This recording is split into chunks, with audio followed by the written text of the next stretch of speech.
Hi, welcome to Challenge the Road. Let's review this Defender X. Now, it is a feel-good factor car. It does feel really good. If you were buying one, I think you're going to be very happy. So you don't need to watch the rest of the video because it's very, very good. Now, I thought I'd just look at the spec on this because I spoke before. I quickly jumped in it, done a quick review. But it's a 2-litre, 4-cylinder, 400 horsepower PHEV. It has about 20 miles of range. Now, this car is more expensive than I thought actually, and I wasn't sure on the ranges because in the old days I'm sure there was like an SE, a Vogue, and HSE, and then the longer the name, the more spec it had, like Autobiography. But it seems to be changing round, and it seems like the shorter it is, the more expensive it is, because the X I think is pretty much one of the most expensive ones. So this car with extras, I've just got them here in front of me, is £100,000. So it's got a lot of toys on it. That is a lot. It does feel like a lot of car though, and it is difficult because at the moment, car prices for mild hybrids, electric vehicles seem very high, and it just seems like, I don't know, maybe I'm just getting old, but like 100,000 always used to be like a Porsche 911 or something for Sundays that you would buy, and a day-to-day car would be, for me, like 20 to 40,000. But now we're looking at like 100,000 here. Maybe because I always buy second-hand as well. But some of the extras on here, we've got 22-inch rims.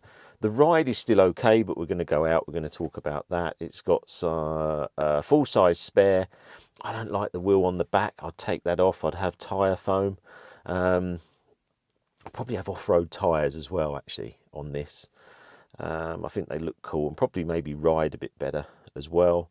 What else we got on here? I mean, it's got loads of stuff, obviously, as standard, like it's got heated steering wheel, heated seats.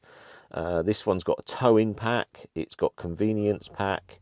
So these two front holds and stuff. This has actually worked okay. There is a lot of cubby holes. I must admit, sometimes you're putting stuff everywhere, but I do like that. I like having lots of stuff here. We've got a fridge in here, which I really like. Safety equipment. Oh, this is just security. This has got Secure Tracker Pro, which we know about. It's, you know, the main option. So that's about 4,000. So yeah, I don't know if the design's different. The rear lights look fantastic, and I don't know if that's a difference with the X, but you're looking about 100,000. So what we'll do, let's just put this down. Let's just go for a drive, because I've been watching lots of YouTubers' videos on these cars. It's been quite interesting. You know, I like to watch and learn and do lots of stuff, but it was an interesting one. Let's just go out of here. Right, visibility. I think you're going to be pretty happy. Some of the videos said that they were struggling with visibility and that. I'm not overly having that problem. I've also got lots of cameras here. I've got a towing camera, obviously rear view mirror. I feel like I've got good visibility. We'll come out, let's go about driving position, because at the end of the day, this video is about if you're looking at buying one. It feels slightly different to the Range Rover. I feel like I'm a bit more on top of the car, which I like, and I can see quite a bit of the bonnet, which I like too. I don't like being in cars where I can't see the end of the car. So I haven't really had any problems with the size of the car. I know that's going to be something people will talk about and go, oh, it's a big car. And when it first come out, I wasn't sure on the looks, and I thought it looked massive, but actually now, because there's so many big 4x4s, I don't think it's massively a problem. I went and done some road testing. I've done a couple of hours just out, different roads, A roads, B roads, really tight country lanes, just to see how it was, and I didn't really have a problem. The only problem I have got, I can't seem to fold these wing mirrors, and I've been touching all the buttons and doing all the bits here, and I can't seem to do it. Miles per gallon. At the moment, I've taken all the electric off, and I've just been running it, and on A and B roads I'm getting 22. With the hybrid electric, it said the average was about 28. I think it will be a lot more if I was just charging at home and doing my short journeys. And I've got solar at home. Obviously I could run this pretty cheaply. Now the other, what was that? Dong. Now well, let's talk about that because we had that dong there. Now, what I did was, on here, we have these settings now that have been set by the EU for your speed and different things. So if I click on that, it comes up driver assistance. So it's assisting me with speed limits. Let me just get that off the screen. I put it in a custom mode. So at the moment, to get it to sort of hardly anything at all, you press it 3 times. 1, 2, 3.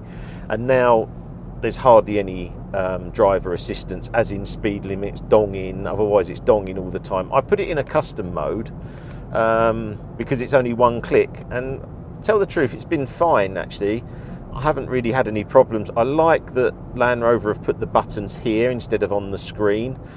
I'm going to do a video about that. They're now saying that the EU are saying that we shouldn't have everything all in touchscreen because we're taking our eyes off the road.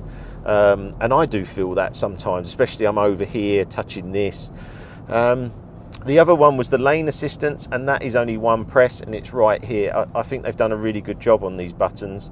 I've seen reviews saying, you know, it's a bit annoying maybe in different bits. I actually watched one review and it said the 10 most annoying things with a Defender. And I looked at some of the stuff on there and I'm thinking, I don't think there's 10 things on this car. I can't find 10, and some of the stuff, I'm not so sure. Maybe it's just for a video, and I watched quite a lot of them on this car. So from a point of view of, that's dong to say I've come into a different speed limit because that's my custom setting.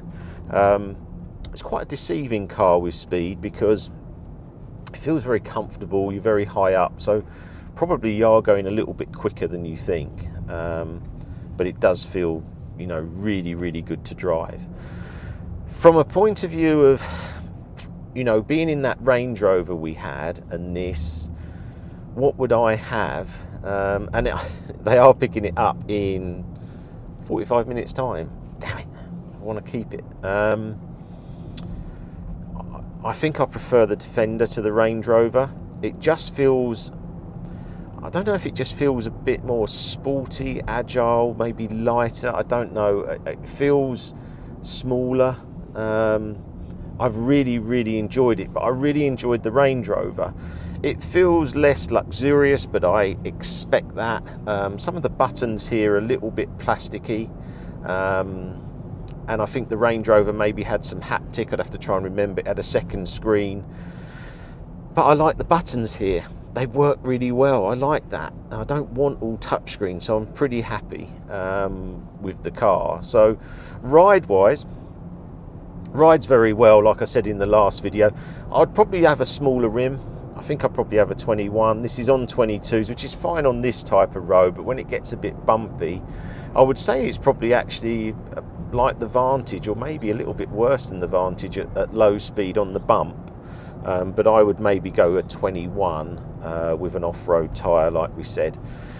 In the back, because you want to know about that, my kids love this car.